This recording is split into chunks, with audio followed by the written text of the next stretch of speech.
Marcus Webb had survived 3 assassination attempts, 2 diplomatic incidents that nearly started wars, and 1 memorable evening where he'd accidentally insulted a visiting alien dignitary by using the wrong pronoun, an error that had required 6 hours of delicate apology to resolve without bloodshed.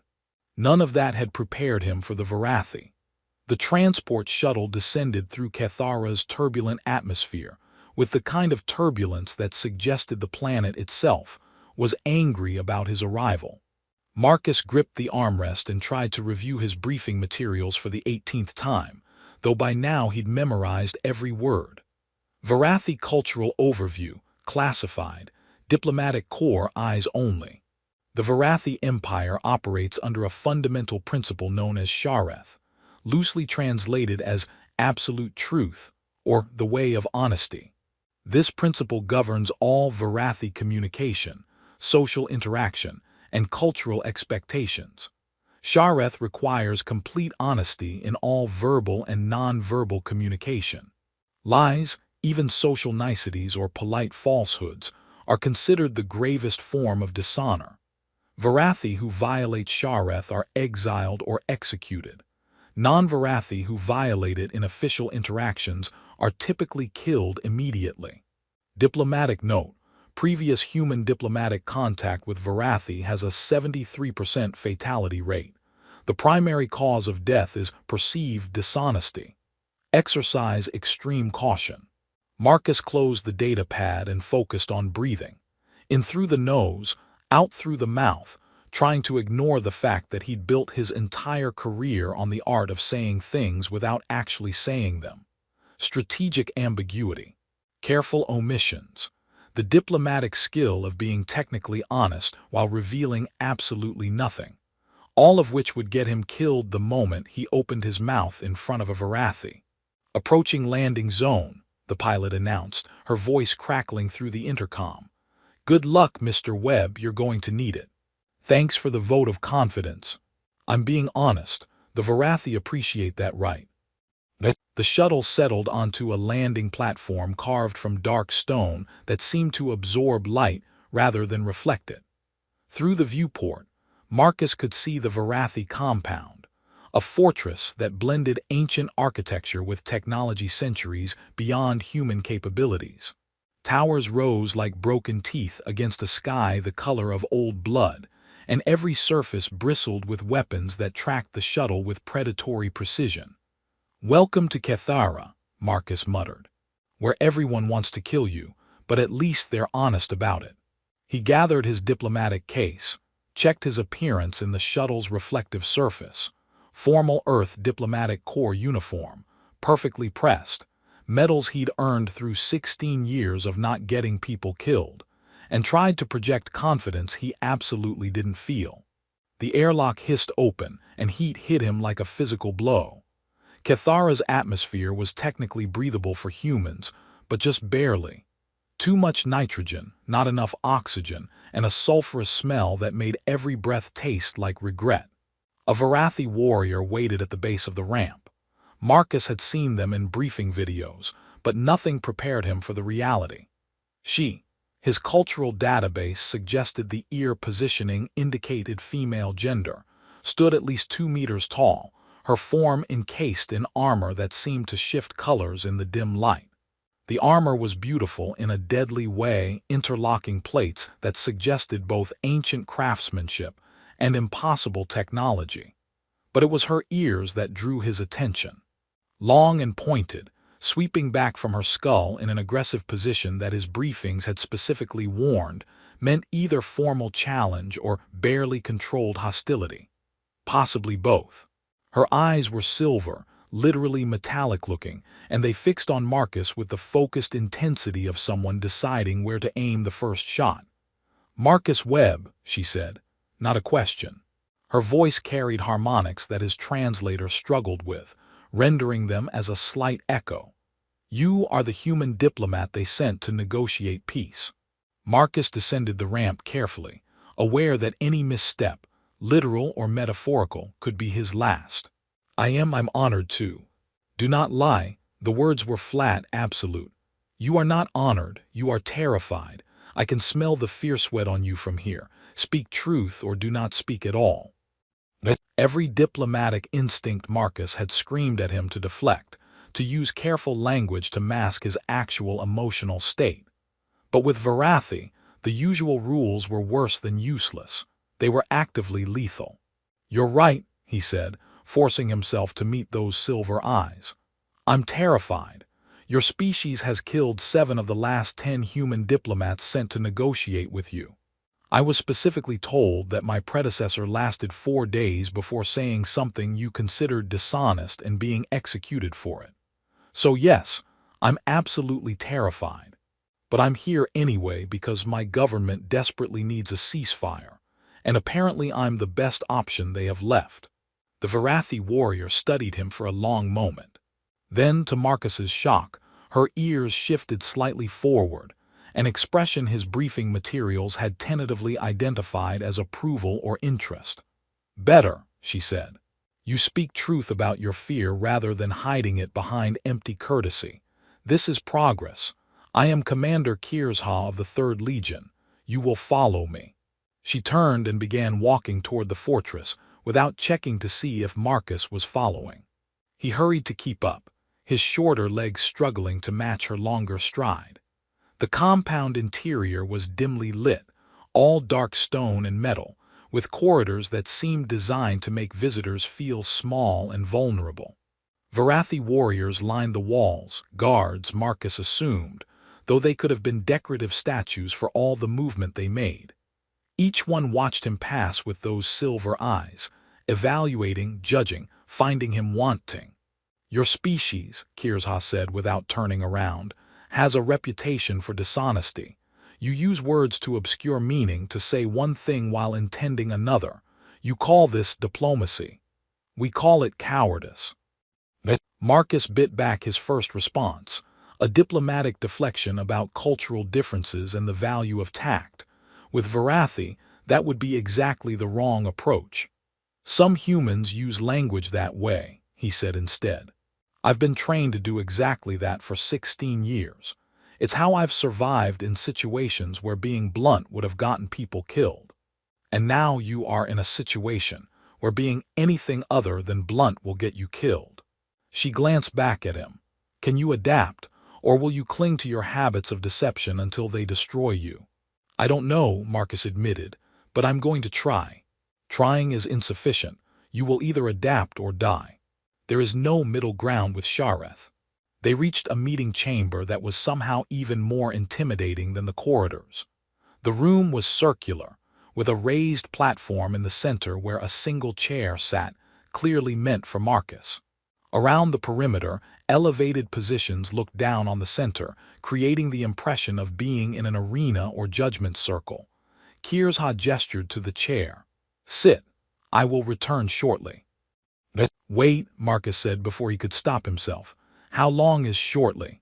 She paused in the doorway. "As long as it takes me to prepare for our conversation. Why do you ask?"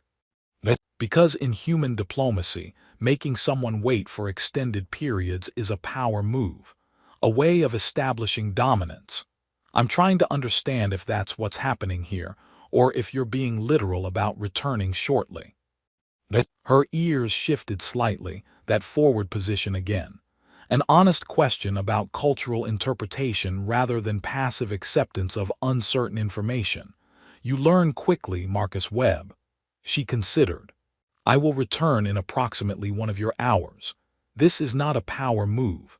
I simply must consult with my superiors about how much information I am authorized to share with you. Use the time to prepare yourself." She left, and guards sealed the door behind her with a sound like breaking bones. Marcus sat in the provided chair and tried not to think about the fact that he was trapped in a fortress with warriors who could kill him without effort, on a planet where his entire species was considered barely more trustworthy than vermin. The hour stretched like elastic, each minute feeling like 10. Marcus reviewed his briefing materials again, though by now he could recite them in his sleep. He practiced responses to potential questions, trying to find ways to be honest without sabotaging his own negotiating position. The fundamental problem was simple. Varathi demanded absolute truth, but diplomatic success often required strategic omission. How could he negotiate a ceasefire while being completely honest about human weaknesses, about the limitations of his authority, about the political infighting that plagued the colonial government? He was still wrestling with that question when the door opened and Kirzha returned. She'd changed armor, or perhaps the same armor had shifted configurations.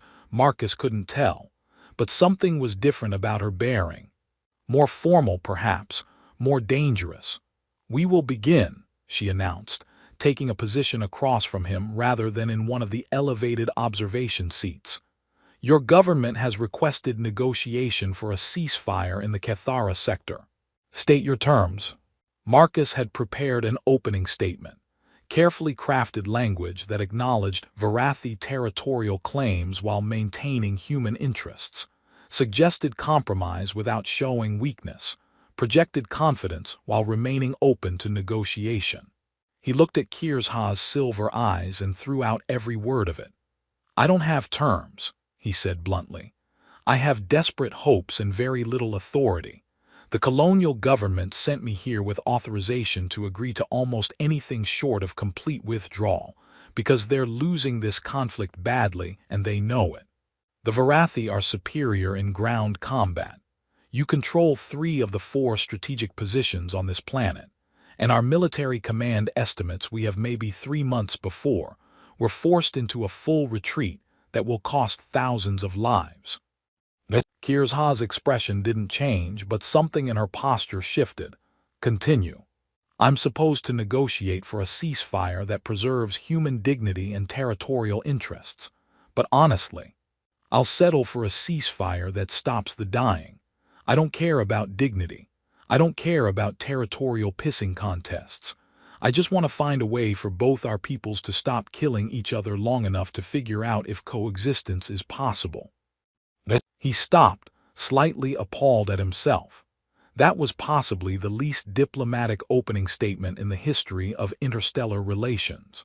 But Kirzha's ears had shifted fully forward now, an expression that Marcus was starting to recognize as genuine interest.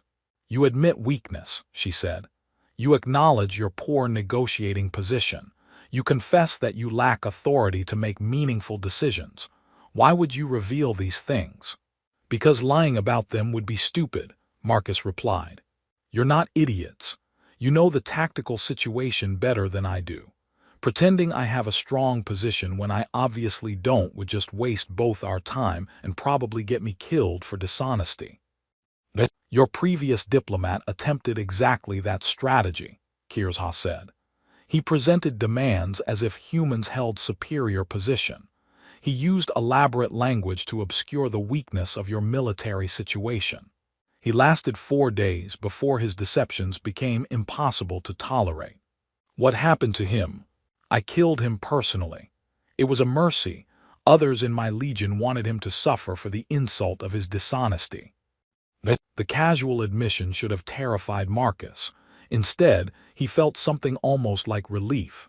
At least he knew exactly where he stood. "Then I'll try not to insult you with dishonesty," he said. "Though I'll probably fail occasionally, because my entire professional training has been in strategic ambiguity. When I do, I'd appreciate you telling me before you kill me, so I can try to correct the mistake." For the first time since he'd arrived, Kirzha did something that might have been a smile. It was small, lasted maybe half a second, but it transformed her face from intimidating warrior to something almost approachable. "I will grant you that courtesy," she said. "One warning before execution. This is more than your predecessor received, but you have already shown more honesty than he managed in 4 days." "I'll take it," Marcus said. "Now, can we talk about why you're even bothering with negotiations? If your military position is as strong as I think it is, you could just kill all the humans on Cathara and take the planet. So why talk to me at all?" Kirzha settled into a position that looked uncomfortable to Marcus, but seemed natural to her physiology. "An honest question deserves an honest answer. We are negotiating because my superiors wish to understand human capabilities before committing to full military engagement. Your species is new to this sector, unpredictable in ways that concern our strategic command. They want intelligence about your technology, your decision-making processes, your breaking points. She paused, those silver eyes meeting his directly. I am speaking to you in part to gather that intelligence, to observe how humans think, how you respond to pressure, what truths you reveal when forced to abandon your typical deceptions. Do you understand? You're telling me that I'm basically an intelligence-gathering operation disguised as peace negotiations. Yes, and you're admitting this to my face. Shareth requires it. You asked an honest question. I provided an honest answer. Her expression shifted slightly. Does this anger you? Humans often become emotional when they learn they are being manipulated.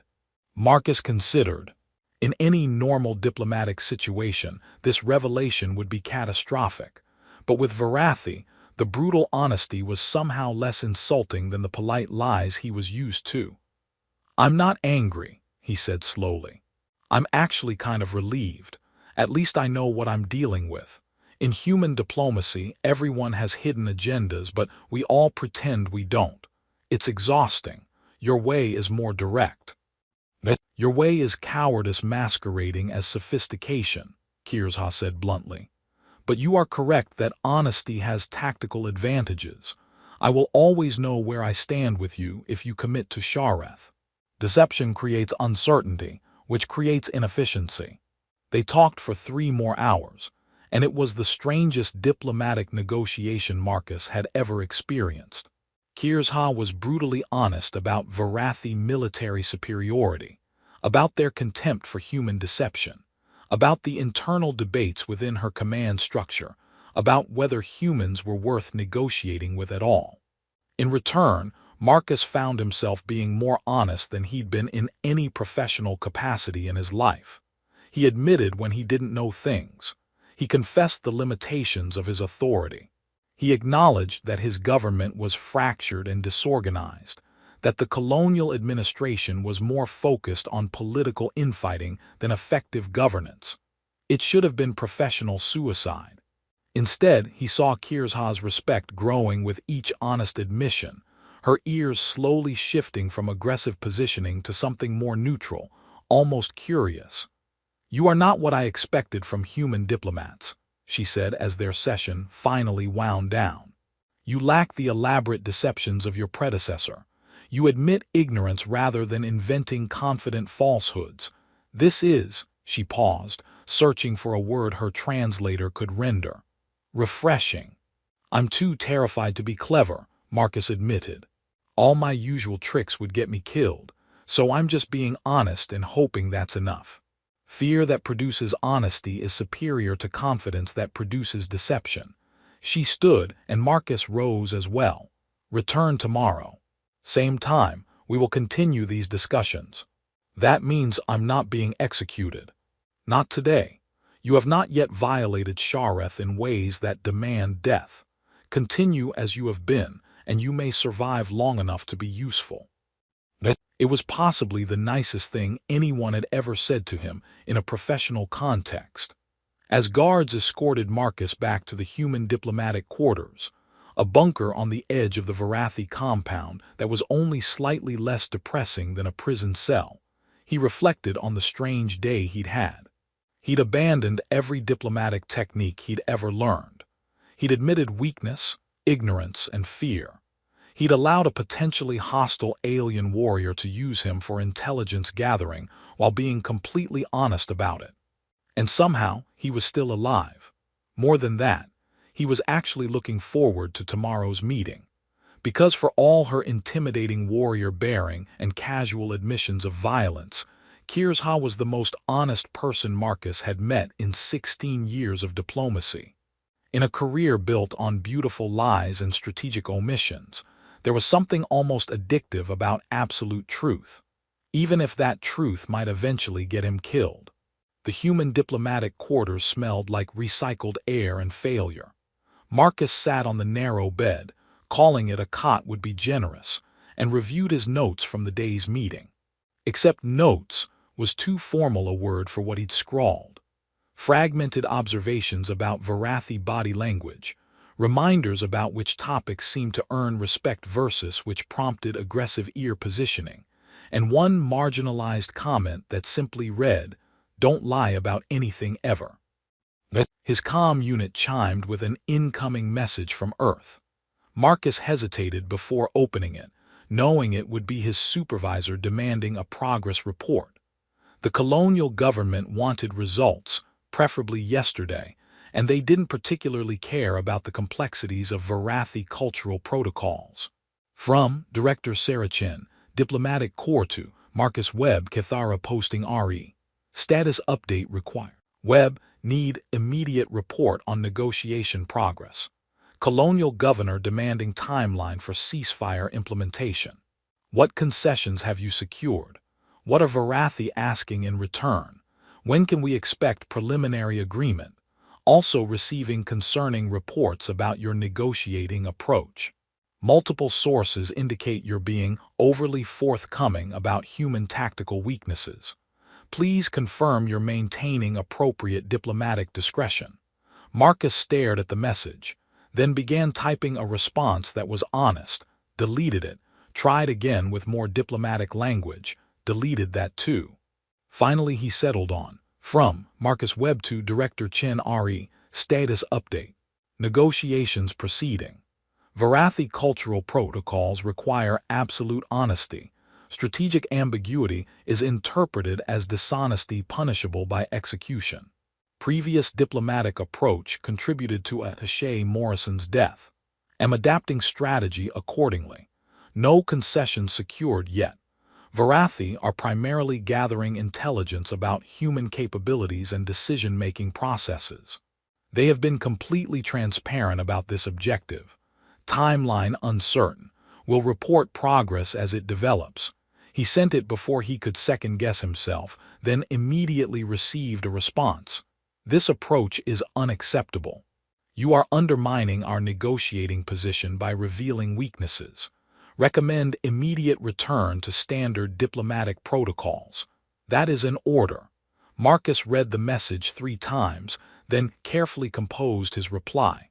With respect, Director, standard diplomatic protocols will result in my execution within 24 hours. The Varathi species operates under principle of Shareth, absolute truth in all communication. They consider any form of deception, including polite omissions, to be capital offense. I can be honest and possibly useful, or I can be diplomatic and definitely dead. Please advise which you prefer. There was a long pause before the next message arrived. Fine. Continue current approach. But if this backfires, it's your career, not mine. Marcus smiled grimly. At least someone was being honest about covering their ass. He spent the evening studying more Varathi cultural materials, though the database was frustratingly incomplete. Humans had only been in contact with the Varathi Empire for about 8 years, and most of that contact had consisted of violent misunderstandings followed by hasty retreats. What little information existed painted a picture of a species that valued martial prowess, absolute honesty, and hierarchical discipline.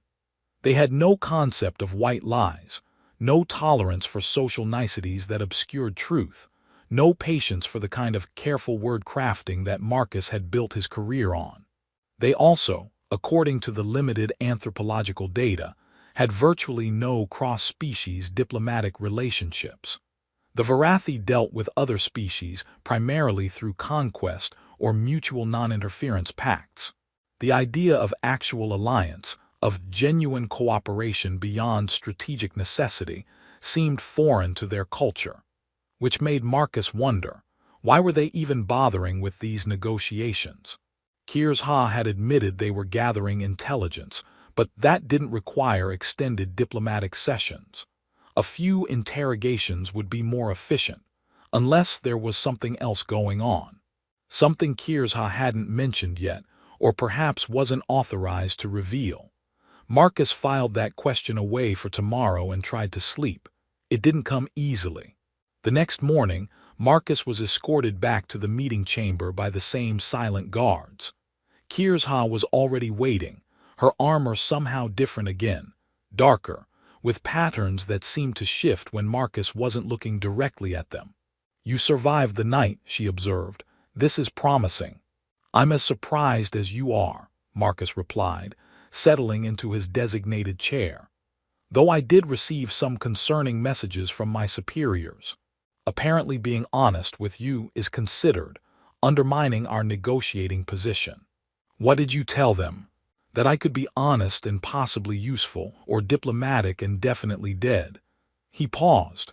Was that appropriate to share? "I'm still learning where the boundaries are." Kirsha's ears shifted forward, that expression of approval he was beginning to recognize. "Sharing your superior's objections to Shareth demonstrates your commitment to honesty over political convenience." "This is appropriate." What was their response? "Basically fine, but if it doesn't work, we're blaming you. Your superiors are cowards who refuse responsibility for their own decisions." "Yes," Marcus agreed, surprised by his own bluntness. "Yes, they are. And yet you serve them. Why?" It was the kind of question that demanded real thought, real honesty. Marcus considered his answer carefully. "Because the alternative is worse. If I refuse this assignment, they'll send someone else, someone less prepared, less willing to adapt to Varathi culture. That person will probably die, and the situation will escalate toward war that will kill thousands on both sides." He met her silver eyes. "I serve cowards because refusing to serve them would result in more death. It's not noble, it's just the least terrible option." Kirsha was silent for a long moment. "You understand the concept of duty beyond personal comfort. This is unexpected in a human. We're not all as bad as our reputation suggests. No, some of you are worse. But you," she paused, and Marcus could see her choosing words carefully. "You are different from what I expected. You acknowledge weakness without being weak. You admit ignorance without being incompetent. You show fear without being paralyzed by it." "Is that a compliment?" "It is an observation. Whether it is also a compliment depends on whether you continue to demonstrate these qualities or revert to typical human deception." They settled into the day's discussion, which ostensibly focused on territorial boundaries, but kept veering into deeper philosophical territory. Marcus found himself talking about human concepts of honor, about the difference between lying and discretion, about why his species valued social harmony even when it required small deceptions. Kirsha challenged every point, forcing him to defend positions he'd never questioned before. Why was it considered polite to lie about "we value feelings," he tried to explain. "Sometimes being kind is more important than being truthful. If my friend's child draws a terrible picture, I'll say it's beautiful because the child's confidence matters more than my honest artistic assessment." "So you teach your young that deception is acceptable if it serves emotional comfort." Kirsha's ears flattened slightly, disapproval. "This explains much about human diplomatic failures." "What do Varathi do in that situation?" "We tell the child that their technique is poor but can be improved with practice. We offer specific guidance for development. We do not lie to preserve feelings. We provide honest assessment that allows growth." That sounds harsh for a child. It produces adults who are not crippled by false confidence or unexpected reality. Your kindness is often cruelty disguised as care. Marcus wanted to argue, but he couldn't entirely disagree. How many human disasters stemmed from polite lies that prevented necessary truth-telling? "Our cultures are fundamentally incompatible," he said finally. "You value truth above all else. We value social harmony even when it requires dishonesty. How are we supposed to coexist when our basic communication styles are mutually exclusive?" "That," Kirsha said, "is the actual question these negotiations must answer. Not territorial boundaries or resource allocation. Those are simple problems. The real question is whether species with incompatible values can find common ground, or whether we are destined for conflict because we cannot understand each other's fundamental assumptions about reality. It was the most philosophical thing she'd said, and it struck Marcus as deeply true. They weren't really negotiating a ceasefire. They were negotiating whether two species could tolerate each other's existence. Can they? He asked. Find common ground, I mean. I do not know. You are the first human I have spoken with extensively. Before you, I believed all humans were fundamentally dishonest, that your species was incapable of Shareth. You are proving that assumption incomplete. Just incomplete, not wrong. You are one human. An outlier, perhaps. I cannot extrapolate from a single data point to conclusions about your entire species. She tilted her head, an expression Marcus was learning meant curiosity. Are you representative of human capability, or are you exceptional? I'm painfully average, Marcus admitted. If I'm managing Shareth, it's only because I'm too terrified to be clever. A braver human would probably try diplomatic maneuvering and get themselves killed. A smarter one might find ways to be honest while still protecting human interests. I'm just surviving on fear and luck. Fear that produces appropriate behavior is functionally equivalent to wisdom. You should not discount its value.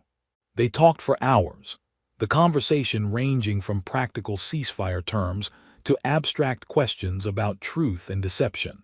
Marcus found himself increasingly comfortable with Kirsha's directness, even when she said things that would be considered incredibly rude in any human context. When she told him his government's resource management was incompetent to the point of comedy, he didn't take offense, because she was right, and her bluntness was oddly refreshing after years of carefully phrased diplomatic criticism. When she described human emotional expression as inefficient and distracting, he found himself laughing instead of being insulted. You find my assessment humorous? She asked, ears tilting in confusion. I find your honesty refreshing. In human diplomacy, if someone thinks your culture is inefficient, they spend 20 minutes explaining why your approach has interesting alternative merits before gently suggesting improvements. You just say we're inefficient. It's almost relaxing. Relaxing to be insulted. Relaxing to know exactly where I stand. With you, I never have to wonder what you really think or decode hidden meanings. You just tell me. He searched for the right word, honest, obviously, but also kind in its way. You're not wasting my time with polite fictions. Kirsha's expression shifted into something Marcus couldn't quite read. You are the first human to describe Varathi directness as kind. Most find it brutal, offensive, unbearable. Most humans are used to comfortable lies. I'm starting to think uncomfortable truth might be better. This is significant progress in your understanding of Shareth. She stood, signaling the end of their session. Return tomorrow. I wish to continue these discussions. I'll be here, Marcus said, also rising. Assuming I survive the night again. You will survive. I am beginning to find these conversations valuable. Killing you would be inefficient. It was possibly the nicest thing she'd said to him, and Marcus found himself smiling as guards escorted him back to his quarters. Over the next week, the pattern continued. Daily meetings that started as ceasefire negotiations and evolved into something more complex, cultural exchange, philosophical debate, the slow building of understanding between beings from fundamentally different worlds. Marcus learned to read Varathi body language with increasing accuracy. The ear positions that indicated everything from mild curiosity to lethal aggression.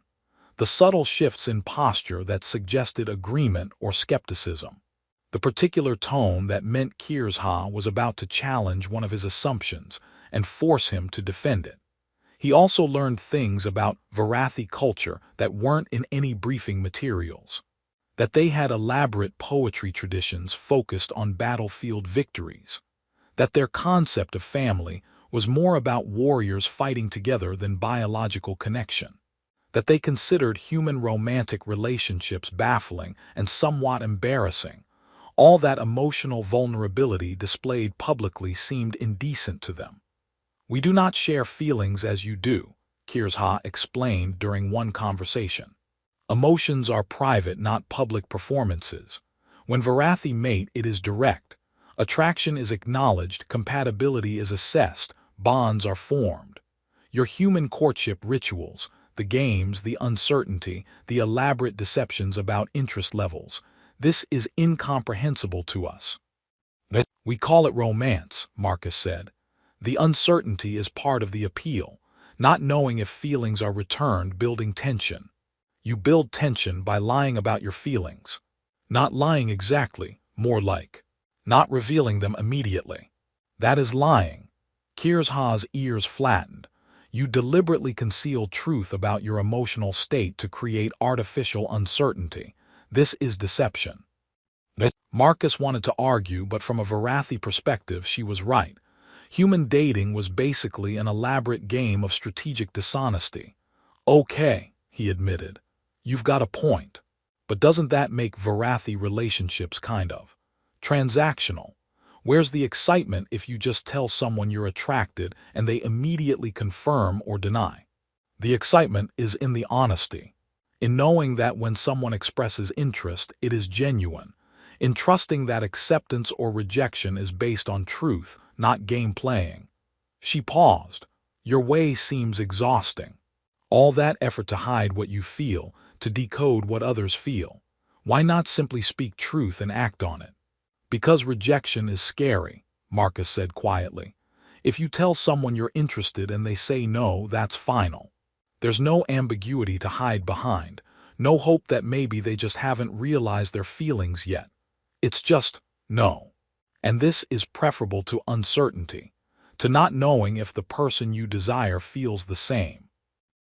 For a lot of humans, yes, uncomfortable uncertainty is better than definite rejection. Kirsha was quiet for a long moment. Your species is more cowardly than I realized. It should have been an insult, but Marcus found himself laughing. Yeah, we really are. Something shifted in her expression, that brief almost smile he'd seen a few times before. You do not defend your species when I criticize them. Because you're usually right. Humans are cowardly about feelings. We lie to ourselves and others to avoid uncomfortable truths. It's not admirable, but it's how we operate. You are not like that. I'm exactly like that, Marcus corrected. I'm just temporarily unable to be like that because your culture would kill me for it. If I were home, I'd be just as dishonest as any other human. I do not believe that. You have adapted to Shareth more quickly and completely than any human I have observed. This suggests natural inclination toward honesty, not merely fear-driven compliance. Marcus considered that. Was she right? Had he always been uncomfortable with diplomatic deception, just too invested in his career to acknowledge it? Maybe, he said slowly. Or maybe I just like talking to you enough that I don't want to ruin it by lying. The words hung in the air between them, more honest than Marcus had intended. He just admitted that their conversations mattered to him personally, not just professionally. Kirsha's ears shifted into a position Marcus hadn't seen before, not quite forward, not quite neutral, something in between that might have indicated surprise or uncertainty. You enjoy our discussions, she said, not a question. Yes, more than I've enjoyed any diplomatic negotiation in 16 years. He decided to commit to honesty fully. You're brilliant, challenging, and completely unpredictable. Talking to you is exhausting and exhilarating in equal measure. I look forward to these meetings for reasons that have nothing to do with ceasefire terms. Her silver eyes held his, and Marcus saw something in them he couldn't identify, some emotion or thought that her warrior's bearing didn't reveal. I also find these discussions valuable beyond their diplomatic purpose, she said carefully. You challenge my assumptions about humanity. You demonstrate qualities I did not believe your species possessed. You are. She paused, searching for words. Interesting. It was possibly the most emotionally vulnerable thing he'd ever heard her say. They sat in silence for several heartbeats, and Marcus became aware that something had shifted between them. Some boundary had been crossed without either of them consciously choosing to cross it. They weren't just diplomat and warrior anymore. They were what? Friends seemed too simple. Professional colleagues didn't describe it either. Something else, something neither of their cultures had good words for. "We should continue tomorrow's session," Kirzha said finally, standing in a way that suggested the conversation had reached some limit she wasn't ready to exceed. "Yes," Marcus agreed, also rising, "tomorrow." But as he returned to his quarters that evening, Marcus found himself thinking less about ceasefire terms and more about the way Kirzha's expression had shifted when he'd admitted to enjoying their conversations. About the fact that she'd called him interesting, which coming from her might be the equivalent of a human calling someone fascinating. About the uncomfortable realization that he was starting to see her as more than just a diplomatic contact or even a friend. He was attracted to her. The thought was absurd. She was Varathi, alien, warrior from a culture that found human emotional expression embarrassing. She could kill him without effort. Their entire relationship existed within a context of potential violence and certain cultural incompatibility. And yet, when she challenged his ideas, he felt energized rather than defensive. When she smiled that rare brief smile, something in his chest tightened. When her silver eyes met his with that intense focus, he found himself wanting to hold that gaze longer than professionalism required. It was completely inappropriate, professionally suicidal, and probably biologically absurd. He had no idea if Varathi even experienced attraction the way humans did, or if the concept of cross-species romantic interest existed in their culture. Marcus fell asleep trying to convince himself it was just the isolation talking, the stress of the mission creating false emotional attachment. He wasn't very convincing. The 8th day of negotiations began like all the others. Guards escorted Marcus to the meeting chamber. Kirzha was already waiting, and they settled into their designated positions with the practiced ease of routine. Except nothing felt routine anymore. Marcus had spent the night wrestling with his growing awareness of feelings that had no place in diplomatic negotiations. He told himself a dozen times that attraction to an alien warrior who could snap him like a twig was the height of stupidity. That he was confusing respect with something more. That isolation and stress were playing tricks on his emotions. None of it had been convincing. Now, sitting across from Kirzha, Marcus found himself noticing things he shouldn't notice. The way her armor caught the light, creating subtle color shifts across its surface. The graceful efficiency of her movements, every gesture purposeful and controlled. The intensity of her focus when she listened, like his words were the only thing in the universe that mattered. "You are distracted today," Kirzha observed, her ears tilting in that expression of curiosity. "Your attention wanders. Why?" Marcus's first instinct was to deflect, to claim fatigue or concern about the negotiations. But that would be a lie, and lies with Kirzha were potentially fatal. "I'm thinking about things beyond our negotiations," he said carefully. "Personal matters that aren't relevant to the ceasefire discussions. All matters are potentially relevant. Shareth requires complete honesty, not selective truth." She leaned forward slightly. "What occupies your thoughts?" This was dangerous territory. Marcus could feel it like a physical presence in the room, the moment where honesty might cross into confession, where professional boundaries might dissolve into something neither of them was prepared for. "I'm trying to figure out how to separate professional respect from personal feelings," he said, choosing his words with the care of someone defusing a bomb. "It's difficult when working closely with someone for extended periods." Kirzha's ears shifted, not aggression, but something Marcus couldn't quite identify. "You are developing emotional attachment beyond professional connection." To whom? The direct question shouldn't have surprised him. Varathi didn't do subtle inquiry or gentle probing. They just asked. Marcus could lie, could claim he was thinking about someone back home, redirect the conversation away from dangerous truth. But that would violate everything they'd built over the past week. Every moment of honesty, every careful disclosure, every step toward mutual understanding would be betrayed by one strategic lie. "I'd rather not answer that question," he said instead. "Not because I want to lie, but because the honest answer creates complications I'm not ready to address. Refusing to answer is still a form of dishonesty. It conceals truth.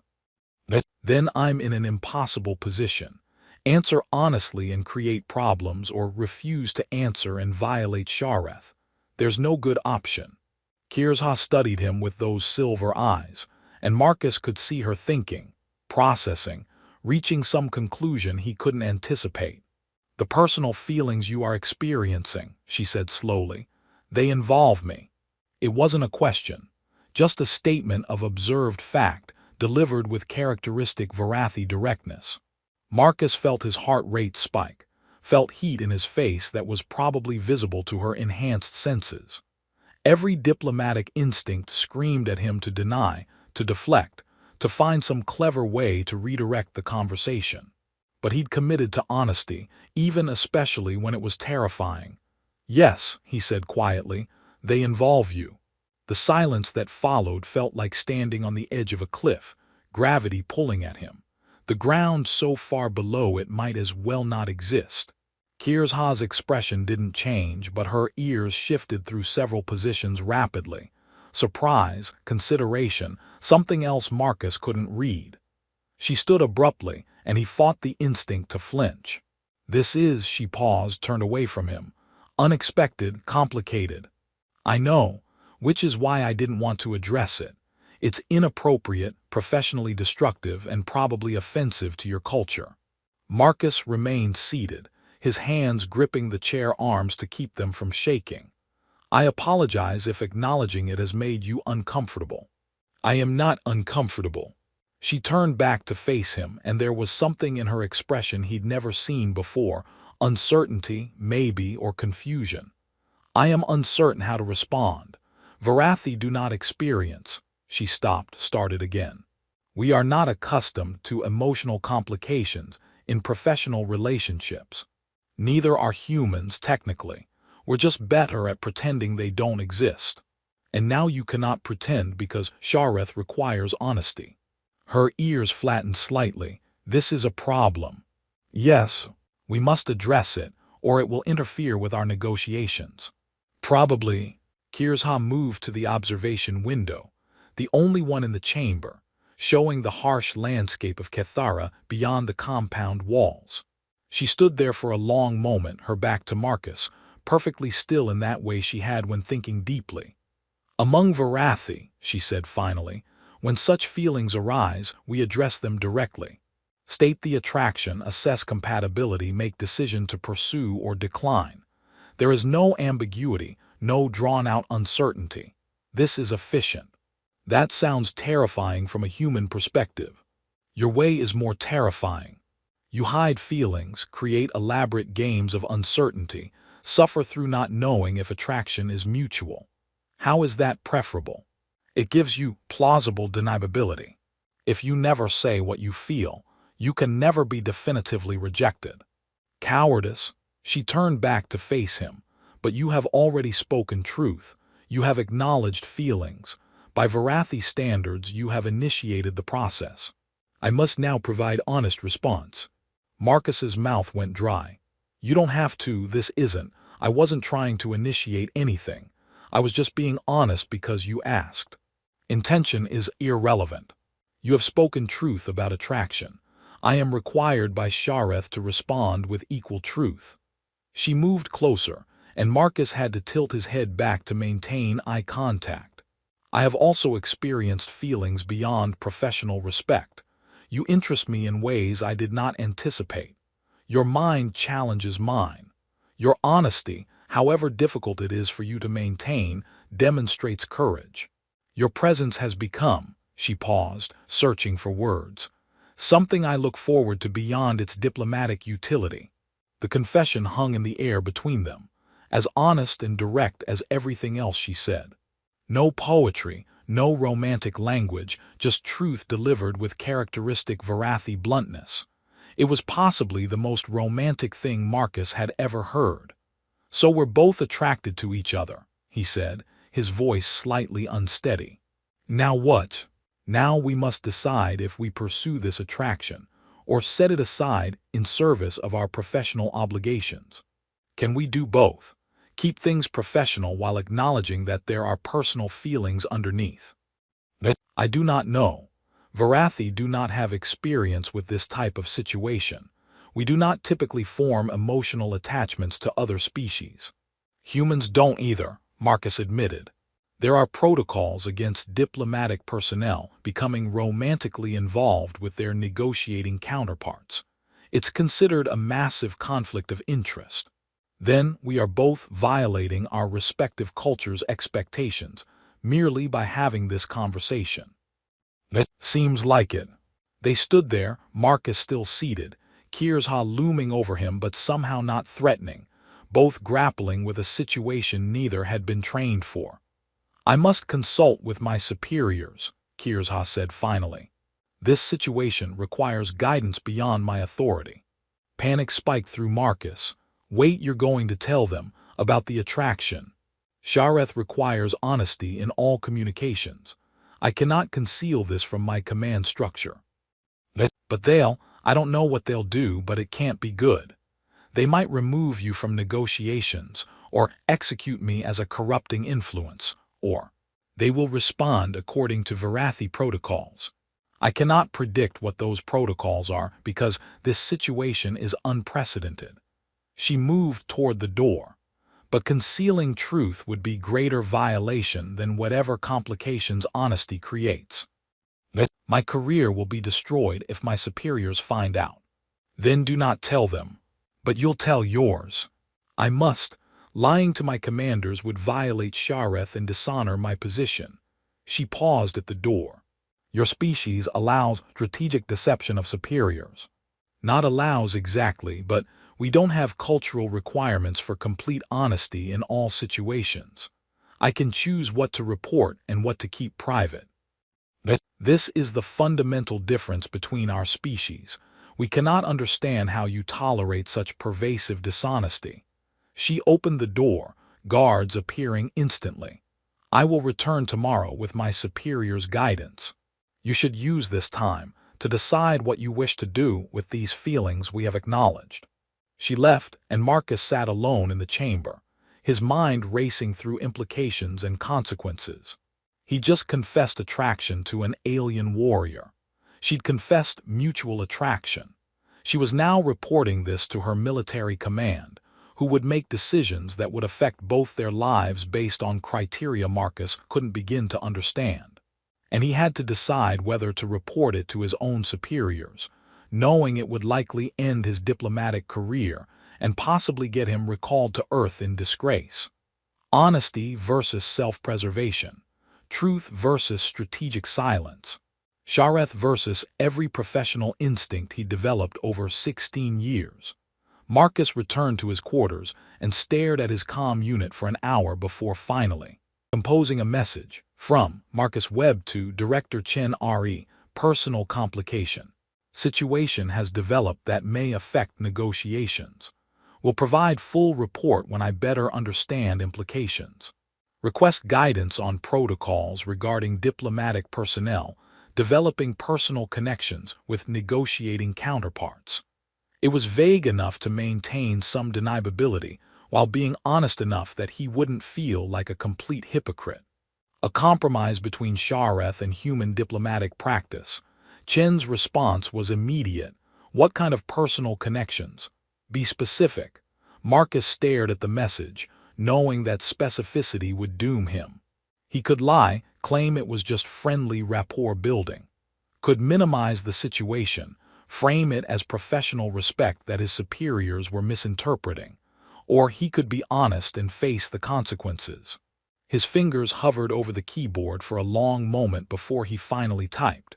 "Mutual attraction between myself and Varathi, Commander Kirsha, has developed during negotiations. Both parties have acknowledged this openly. Awaiting Varathi command guidance on how to proceed. Request human protocols for similar situations." He sent it before he could reconsider, then immediately regretted it. His career was finished. Earth Diplomatic Corps had strict rules against romantic involvement with diplomatic contacts, especially when those contacts were from potentially hostile species. Chen's response took 3 hours, which Marcus spent contemplating the various ways his life was about to be destroyed. From Director Chen to Marcus Webb. Are you out of your mind? Romantic involvement with Varathi commander during active ceasefire negotiations is career suicide. Immediate recall recommended. Stand by for replacement diplomat. However, colonial governor has reviewed situation and determined that your removal now would jeopardize ongoing negotiations. You are ordered to maintain professional distance, discontinue all personal relationship development, and focus exclusively on diplomatic objectives. This is a direct order, Webb. Follow it or face court-martial. Marcus read the message 3 times, feeling something cold settle in his stomach. They were ordering him to lie. Not explicitly. They'd phrased it as maintaining professional distance. But the effect was the same. They wanted him to pretend the attraction didn't exist, to go back to purely professional interactions, to conceal truth in service of diplomatic convenience. Which was exactly what humans did.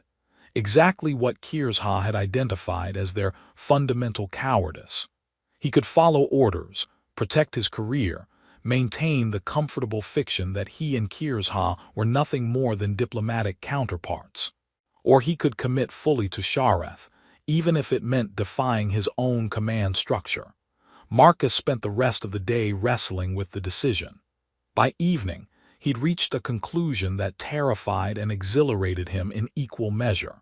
He was going to be honest, completely, devastatingly honest.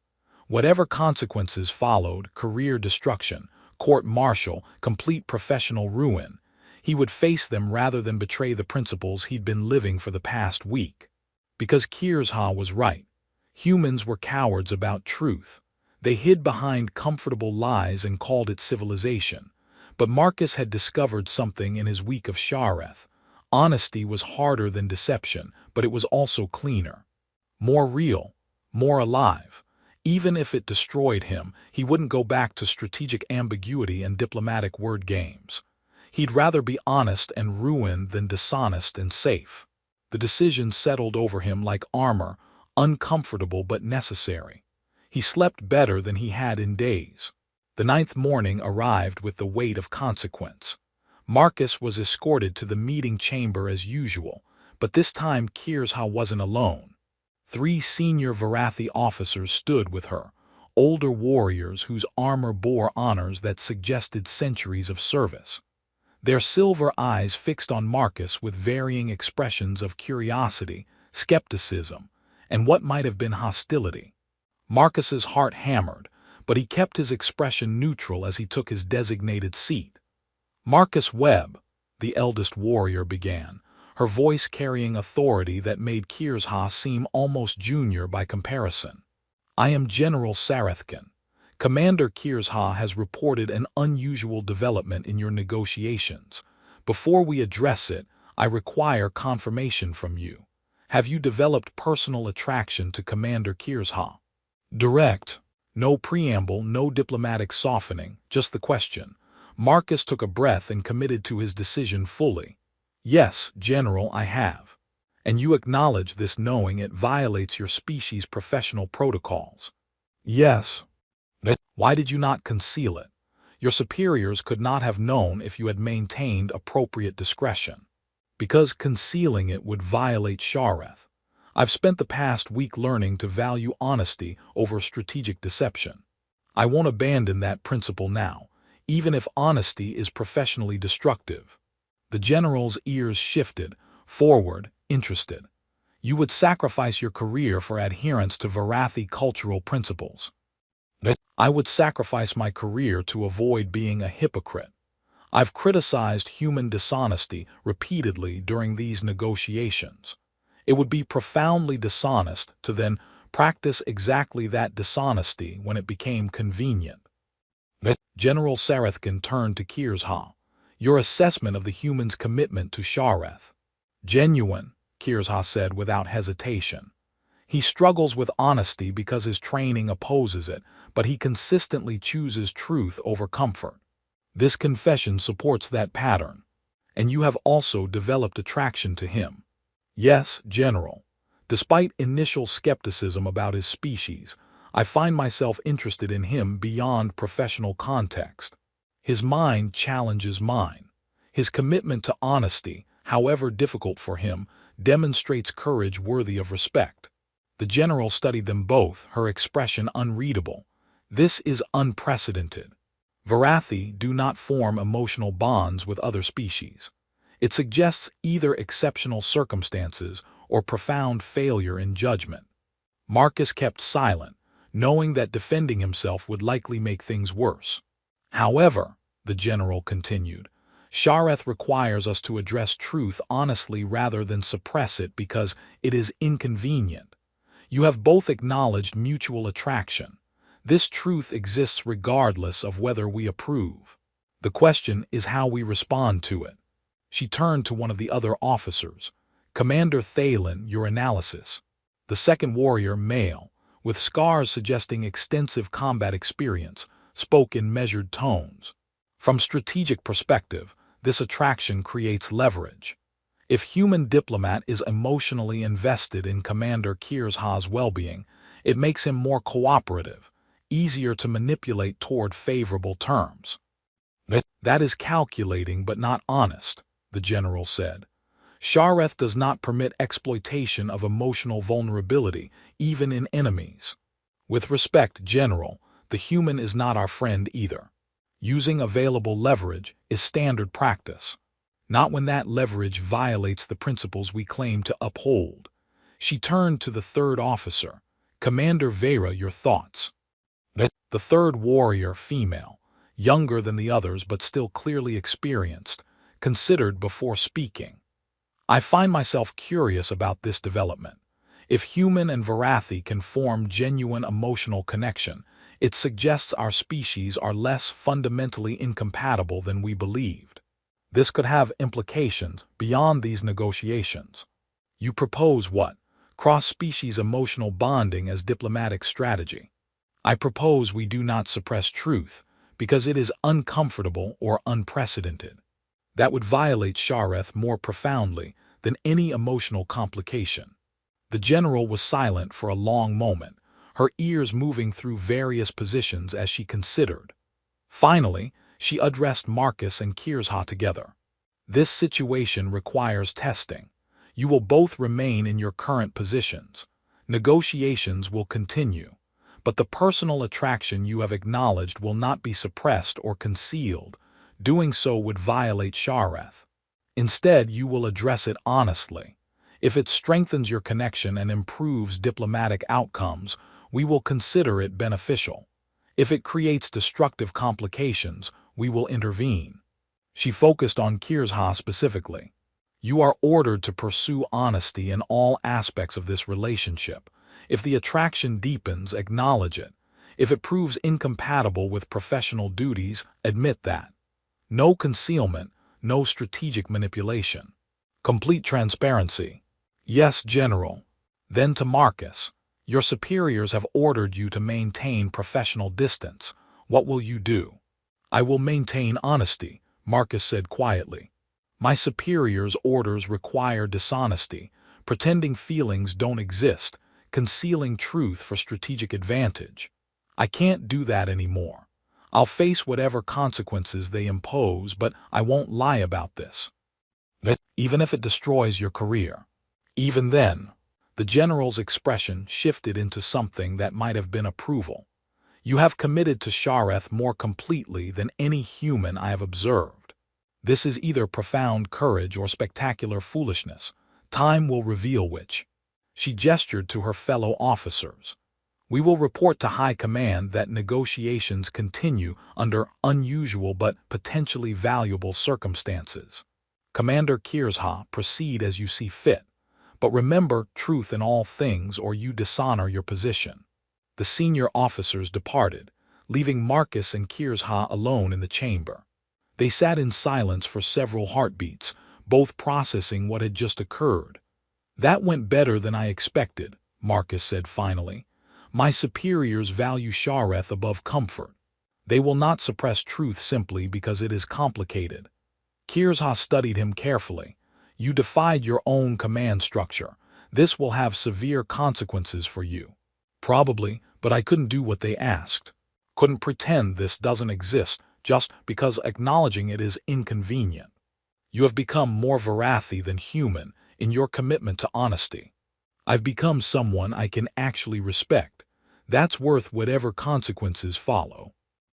Kirzha's expression shifted into that small, almost smile he'd come to value. "You are remarkable, Marcus Webb. Your species is cowardly about truth, but you individually have chosen courage. This is," she paused, "attractive in ways I did not anticipate." "Now what?" Marcus asked. "Your general said we should address this honestly. What does that mean in practical terms?" "It means we do not hide what we feel. We acknowledge it, explore it, determine if it can coexist with our professional obligations." She stood, moved closer to him. "It means I stop pretending that your presence does not affect me beyond diplomatic interest. And I stop pretending I'm here purely for ceasefire negotiations." "Truth," she agreed. They stood close enough that Marcus could see the subtle texture of her skin, the slight color variations that human eyes almost couldn't detect. She was alien, unmistakably other, and also somehow the most present person he'd ever encountered. "I don't know how this works," he admitted. "Human Varathi attraction. I don't even know if our physiologies are compatible, or if what you experience as attraction translates to what I experience. Neither do I. We will discover together." She reached out slowly, giving him time to move away, and touched his face with careful precision. Her fingers were cool, textured differently than human skin, but the gesture was unmistakable. Exploration, curiosity, the tentative beginning of something neither could name. Marcus's breath caught. Her touch sent electricity through him, his own hand rising to cover hers where it rested on his cheek. "This is terrifying," he said quietly. "Truth often is. But it is also real in ways comfortable fiction can never be." They stood like that, touching carefully, both aware they were crossing boundaries that couldn't be uncrossed, both choosing to do it anyway because the alternative, suppression, denial, strategic dishonesty, had become intolerable. Whatever happened next, professional consequences, cultural complications, the thousand practical problems inherent in cross-species attraction, they would face it honestly, together, because some things were worth the risk, worth defying orders and disappointing superiors, and accepting that the easy path was no longer available. Some things demanded courage. And standing in that meeting chamber, Kirzha's hand against his face and his hand covering hers, Marcus felt braver than he'd felt in 16 years of careful diplomatic dishonesty. Truth was terrifying, but it was also liberating, and whatever came next, at least it would be real. The atmosphere in the meeting chamber had fundamentally changed. Where before there had been formal distance, careful positioning, the structured boundaries of diplomatic negotiation, now there was something else. Something neither of them had language for. Kirzha's hand remained on Marcus's face, her cool fingers exploring the topology of human features with scientific curiosity mixed with something deeper. Marcus stood perfectly still, acutely aware that she could break him without effort, that this moment of gentleness was a choice she was making, not a biological imperative. "Your skin is warmer than ours," she observed, "and softer. Varathi epidermis is more durable. We evolved on a harsher world than yours. Does it bother you, the difference?" "No, it interests me." Her thumb brushed across his cheekbone in what might have been accidental or might have been deliberate. "I have touched many beings in combat. This is the first time I have touched someone to understand them rather than harm them. The experience is strange. Strange good or strange bad. Simply strange, new." Her silver eyes met his directly. "Is this appropriate by human standards, the touching?" Honestly, I don't know. Human physical contact rules are complicated and context-dependent. But this, he gestured to her hand on his face, his hand covering hers. This feels appropriate, to me at least. Then we will proceed according to what feels appropriate rather than predetermined rules. This seems more honest. She lowered her hand, and Marcus felt the absence of contact like a physical loss. They were standing closer than professional distance required, close enough that he had to tilt his head back to maintain eye contact with her superior height. "We should discuss practical matters," Kirzha said, though she didn't step back. "Our superiors have authorized us to explore this attraction honestly. But what does that mean? What are we attempting to discover?" Marcus considered. "I suppose we're trying to figure out if what we feel is genuine compatibility or just the result of proximity and isolation. Whether cross-species attraction can actually translate into," he paused, uncertain what word to use. "Into what? Partnership, bonding. Your species has many words for emotional connection, which applies here. I don't know. Maybe none of them. Maybe we need new words for whatever this is." Kirzha moved to the observation window, gesturing for Marcus to join her. Together they looked out over Kethara's harsh landscape, red stone and sparse vegetation, a world caught in permanent conflict. "Among Varathi," she said, "when attraction is acknowledged, we proceed through stages. First is assessment, determining if compatibility exists beyond initial interest. This involves direct questions about expectations, boundaries, long-term intentions." That sounds incredibly unromantic by human standards. Romance is deception by aesthetic means. We prefer clarity. She turned to face him. "So I will ask directly, what do you want from this attraction, Marcus Webb? Physical intimacy, emotional connection, long-term partnership. You must speak honestly about your desires or we cannot properly assess compatibility." The directness should have been jarring, but Marcus was learning to appreciate Varathi communication style. At least he always knew where he stood. He stopped, forced himself to really examine what he felt rather than what he thought he should say. "I want to know you beyond our professional roles. To understand what you think about beyond military strategy and diplomatic objectives. I want to spend time with you when neither of us is performing our designated functions." "You want companionship. More than that. I want," he struggled to find honest words. "When you smile, which you do rarely and briefly, I feel something in my chest that has nothing to do with diplomatic success. When you challenge my ideas, I get energized rather than defensive. When you touch me, I want the contact to continue.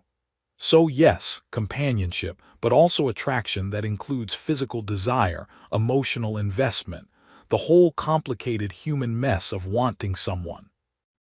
Kirzha listened with that intense focus that made Marcus feel like the most important thing in her universe. "Physical desire. You wish to mate with me." The bluntness made Marcus's face heat. "That's yes, eventually, maybe. If that's even possible between our species. I don't know the biology. It is possible. Challenging but possible. Varathi and human physiology are compatible enough for intimate contact, though differences exist that would require adaptation and communication." She tilted her head. "You are embarrassed. Your face shows increased blood flow. Why? Humans don't usually discuss sexual desire this directly, especially not with someone we've barely touched. But you desire me sexually. This is truth. Why conceal it with embarrassment? Because admitting it feels vulnerable. What if you don't feel the same way? What if I've misread the situation and you're only interested in intellectual companionship?" "I also experience physical attraction," Kirzha said matter-of-factly.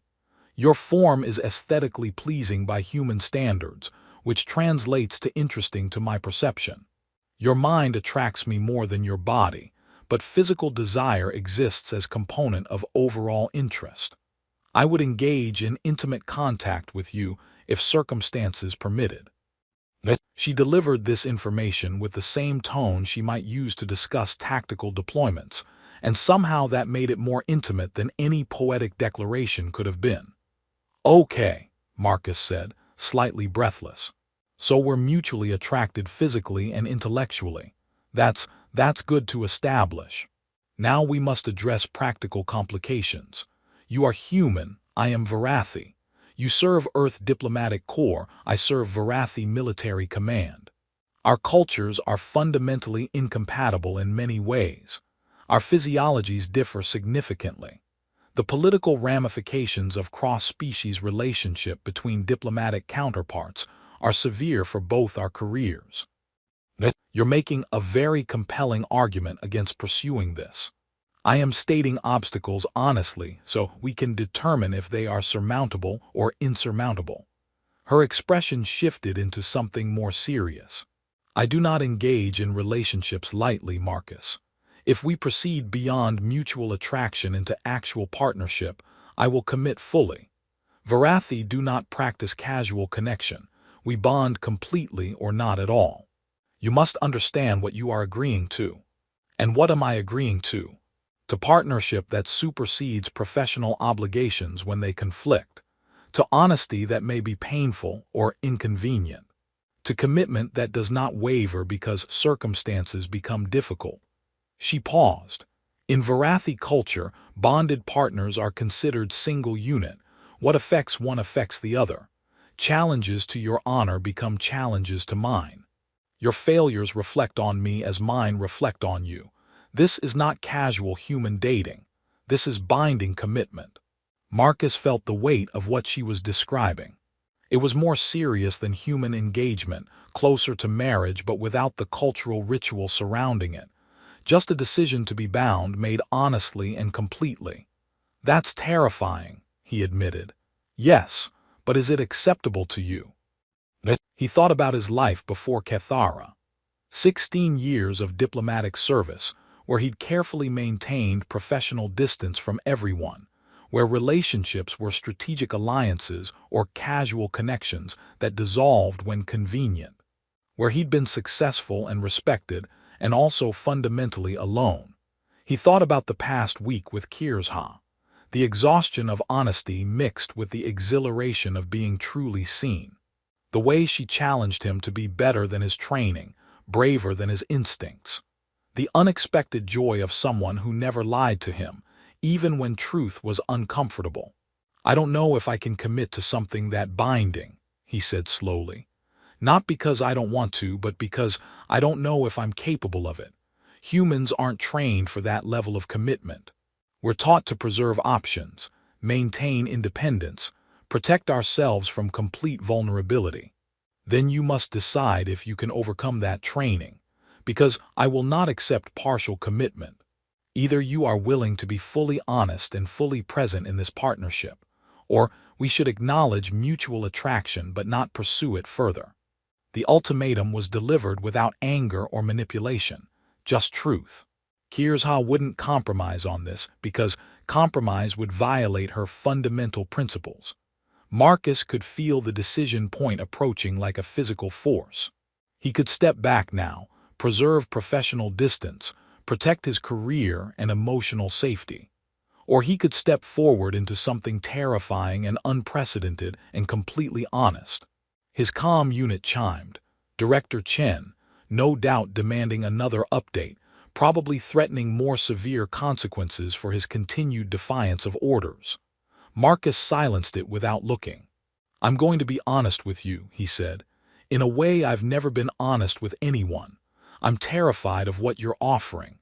Complete commitment, total honesty, binding partnership. Everything about it violates my training and cultural conditioning. I should refuse. I should protect myself and my career and maintain safe distance." He stepped closer to her, close enough to feel the slight temperature difference between their bodies. "But I don't want safe distance. I don't want careful self-protection. I want whatever this is between us, even if it's terrifying, even if it destroys my career, even if I don't fully understand what I'm agreeing to."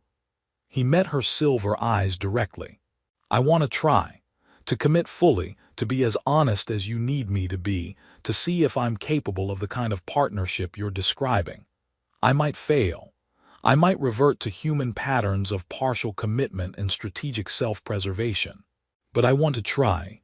Kirsha's expression transformed. That is sufficient, she said quietly. Perfect commitment is impossible. We are both flawed beings. But commitment to honesty about our flaws, willingness to try despite fear, this is what Shareth requires. This is what I require. She reached out and took both his hands in hers, the gesture formal and significant in ways Marcus didn't fully understand but felt the weight of. Among Varathi, when partners decide to bond, we perform Kethful, the unmasking. We remove our armor in each other's presence, demonstrating complete vulnerability and trust. This symbolizes our willingness to be undefended before our partner, to trust them with our most fragile self. Marcus's heart hammered. You want to remove your armor, now. If you will do the same. Not armor literally for you. Humans do not wear protective equipment constantly, but whatever symbolic armor you carry, whatever defenses you use to protect yourself from being fully known. She was asking him to be completely vulnerable, to strip away every diplomatic technique, every careful self-presentation, every protective layer he'd built over 16 years of professional service. I don't know how to do that, he admitted. I've spent so long hiding behind professional competence and diplomatic language that I don't know what's underneath anymore. Then we will discover together. Her hands tightened on his. Be brave and speak your mind, human. Tell me something you have never told anyone. Something you are ashamed of or frightened by or desperately wish were different. Give me truth that costs you something to speak. Marcus's mouth went dry. This was the real test. Not whether he could admit attraction, but whether he could expose the parts of himself he'd kept hidden even from himself. I'm lonely, he heard himself say, the words falling into the space between them like dropped weapons. I've been lonely for most of my adult life. I'm good at my job, respected by colleagues, considered successful by every professional metric. But I have no real friends, no genuine connections. No one who knows me beyond the diplomatic persona I perform. I've built a career on being professional and distant, and somewhere along the way I forgot how to be anything else. The admission hurt to speak, like pulling shrapnel from a wound. But Kirsha's expression showed only acceptance, no judgment or pity. I've been terrified, he continued, the words coming faster now that he'd started, that I'm incapable of real connection. That I've trained myself so thoroughly to maintain distance that I've damaged something fundamental in myself. When I met you, when you forced me to be honest, I discovered I could still feel things deeply.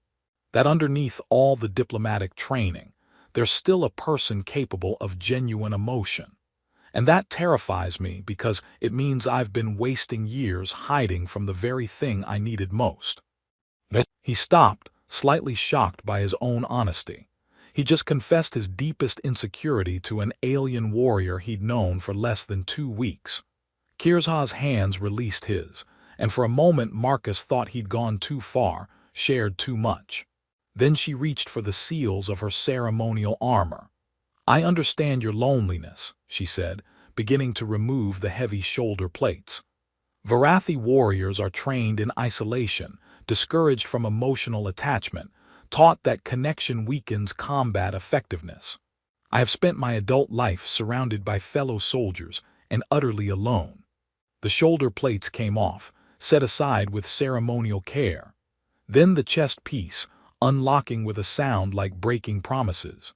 When you arrived, I expected typical human dishonesty. I anticipated frustration, probable execution of another lying diplomat, continued isolation in my professional excellence. She continued removing armor pieces, each one revealing more of the warrior beneath. Instead, you demonstrated capacity for honesty that challenged my assumptions about your species. You became interesting, then compelling, then necessary. The arm guards came off, then the leg plates, each piece of protection set aside deliberately. She was stripping herself of the armor that defined her role, her identity, her safety. I am frightened, she said, standing now in just the thin undersuit Varathi wore beneath their armor, "that I lack capacity for the emotional vulnerability you require. Warriors are not trained for partnership. We are trained for duty, hierarchy, obedience. I do not know if I can be what you need." She stood before him, physically imposing even without her armor, but also completely vulnerable in ways that transcended the physical. This was a Varathi commander removing her protection, admitting fear and uncertainty, choosing exposure over safety. Marcus felt something break open in his chest: recognition, connection, the profound understanding that they were both terrified and both choosing courage anyway. He began removing his formal jacket, the diplomatic uniform that had been his own armor. The vest beneath came next, then his tie, each piece of professional identity discarded until he stood in just his shirt and trousers. "I'm afraid," he said, matching her honesty with his own, "that I'll disappoint you, that my commitment will waver when things get difficult, that my human patterns of self-protection will resurface and betray what we're trying to build, that I'm not brave enough to be what you need." They stood facing each other, both stripped of their respective armors, both vulnerable and honest and terrified. Kirsha stepped forward, closing the remaining distance between them. She was still taller, still physically imposing, but also completely present in ways that made size irrelevant. "Then we will be frightened together," she said quietly. "We will fail occasionally, disappoint each other, struggle with our respective limitations. But we will do it honestly, without pretense or protective deception." Her hand found his face again, and this time Marcus leaned into the touch, his own hands rising to rest on her waist, where the undersuit revealed the reality of her body beneath the warrior persona. "This is terrifying," he repeated. "Truth often is." Her other hand joined the first, cradling his face between her palms. "But it is also real in ways comfortable fiction can never be. And I would rather be terrified and honest with you than safe and isolated." "So would I." They stood like that, holding each other carefully, both aware they were crossing boundaries that couldn't be uncrossed, both choosing to do it anyway. Marcus's comm unit chimed again, another message from his superiors, probably escalating their threats, demanding compliance with orders to maintain professional distance. He ignored it completely. "My career is finished," he said, not releasing his hold on Kirsha. "Earth Diplomatic Corps will recall me, probably court-martial me for insubordination and violation of professional conduct protocols. Everything I've built for 16 years is going to collapse." "Yes," she agreed. "And my superiors, despite their acceptance of Shareth, will likely find this partnership complicated and problematic. There will be consequences for both of us. Was it worth it, choosing honesty over safety?" She smiled, that expression that transformed her warrior's face into something softer, more vulnerable, more human despite her alien features. "Ask me again in 1 year. If we survive the consequences and remain bonded, then yes, it was worth it. If we fail and regret this decision, then no. But either way, it will be honest. We will know the truth, rather than wondering what might have been if we had chosen courage instead of safety. I can live with that uncertainty." "So can I." Marcus pulled her closer, and she allowed it, her hands sliding from his face to his shoulders, both of them navigating the physical differences between their species with careful attention. She was cooler than human body temperature, her skin textured differently, her proportions slightly wrong by human standards. She was also the most present, most honest, most real person he'd ever held. "What happens now?" he asked, his face pressed against her shoulder. "Practically speaking, we've committed to partnership, removed our metaphorical armor, acknowledged mutual attraction. What's next?" "Now we continue negotiations while also exploring this bond. We demonstrate that cross-species partnership can coexist with professional obligations. We prove to our respective commands that honesty strengthens rather than weakens diplomatic outcomes. And if we can't prove that, Then we fail spectacularly and become cautionary tale about why Varathian humans should maintain professional distance. She pulled back slightly to meet his eyes. But we fail honestly, having tried something unprecedented rather than hiding in safe cowardice. You make catastrophic failure sound almost appealing. Everything is more appealing when approached with honesty rather than fear. Marcus laughed, surprised and delighted by her absolute conviction. You're going to completely ruin me for normal human relationships, you know. After this, going back to careful diplomatic language and strategic emotional distance is going to feel suffocating. Good, you deserve better than suffocation disguised as civilization. They held each other for several more minutes, neither willing to release the contact, both aware that once they left this room they would face consequences, complications, and the harsh judgment of their respective cultures. But for now they had this. Two beings from incompatible worlds, stripped of their protective armor, choosing vulnerability over safety and honesty over comfort. It was terrifying. It was unprecedented. It was probably going to destroy both their careers and quite possibly end in disaster. It was also the most honest thing Marcus had done in his entire life. And as Kirzha's hand found his again, their fingers intertwining in a gesture that was becoming familiar and essential, Marcus realized he didn't regret any of it. Not the career destruction, not the professional complications, not the uncertainty about what came next. Because some things were worth the cost, worth defying orders and disappointing superiors, and accepting that the easy path was no longer available. Some things demanded courage. And standing in that meeting chamber, holding hands with a Varathi warrior who had forced him to be honest, and then matched his vulnerability with her own, Marcus felt braver than he'd felt in 16 years of careful diplomatic dishonesty. The negotiations would continue. Politics and war and the fate of colonies would demand their attention. Their superiors would impose consequences. The universe would judge their unprecedented partnership and likely find it wanting. But first they had this. Two hands clasped, two hearts honest, two beings brave enough to admit what they wanted and explore where that honesty led them. It was a beginning. Terrifying, exhilarating, completely without precedent. Exactly the kind of beginning that changed everything. We should probably get dressed, Marcus said eventually, reluctantly. Put our armor back on and face the consequences. Yes, but Kirzha didn't release his hand. But first, tell me one more truth. Something you want that you are afraid to ask for. Marcus thought about all the things he wanted. For the negotiations to succeed. For his career to somehow survive. For the attraction between them to be sustainable rather than just the product of isolation and stress. But that wasn't what she was asking for. She wanted personal truth, vulnerable confession. I want this to be real, he said quietly. I want what we found here to be genuine compatibility rather than just the result of proximity and cultural novelty. I want to be with you in 6 months and still feel this way, still excited by your honesty, still attracted to your mind and your presence, still choosing vulnerability over safety. I want this to last.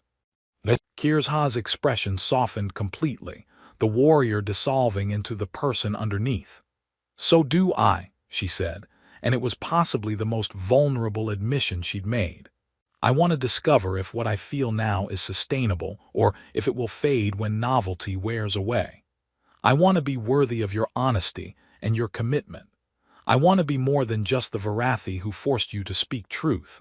I want to be partner who chooses to stand with you when truth becomes difficult.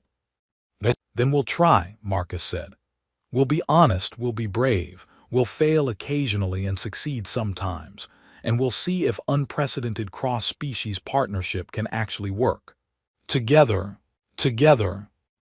They began the process of rearmoring, Kirzha methodically replacing each piece of ceremonial protection, Marcus redressing in his diplomatic uniform.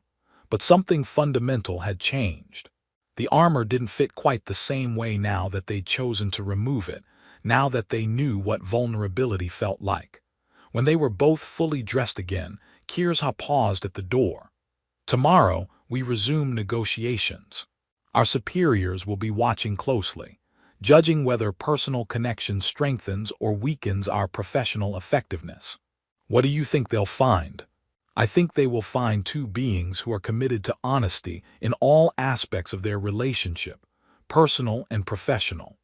I think they will find that transparency and trust create better outcomes than strategic deception and careful distance." She smiled. "Or they will find that we were fools who destroyed our careers for romantic notion. Either way, we will know the truth. I'm starting to think you're addicted to truth. Truth is the only thing worth being addicted to."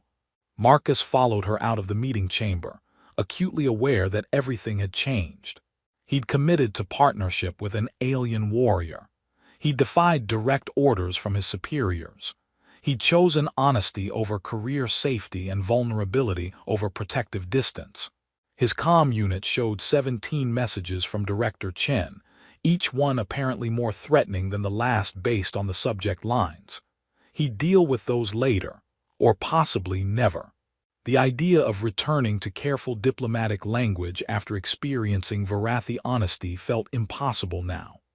As Kirsha walked beside him through the corridors of the Varathi compound, not ahead of him as before, but beside him as equals, as partners, Marcus felt something settle in his chest that might have been peace or might have been acceptance. He'd found something in her honesty that he'd been missing his entire professional life. The freedom to be completely himself, flaws and fears and all, without pretense or performance. If that cost him his career, so be it. Some things were worth more than professional success. Some things, truth, courage, genuine connection, were worth everything.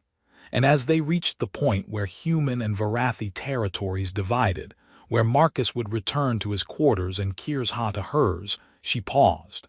"Tomorrow," she said, "we begin demonstrating that honesty works, that cross-species partnership is possible, that choosing vulnerability over safety was correct decision. What if it wasn't? What if we've made terrible mistake? Then we will fail honestly and learn from that failure." She touched his face one more time, gentle and deliberate. "But I do not believe we have made mistake. I believe we have found something rare and valuable. And I will fight to preserve it. So will I. Then we are bonded in purpose as well as attraction. This is good beginning." She left and Marcus watched her go. This Varathi warrior who had forced him to be brave, and then matched his vulnerability with her own. Tomorrow would bring consequences. Court-martial, probably. Professional ruin, certainly. The harsh judgment of two cultures that couldn't understand what they'd chosen. But tonight, Marcus felt more alive and more honest than he'd felt in 16 years of careful diplomatic service. And that was worth everything they were about to face. Truth was terrifying, but it was also liberating, and whatever came next, at least it would be real.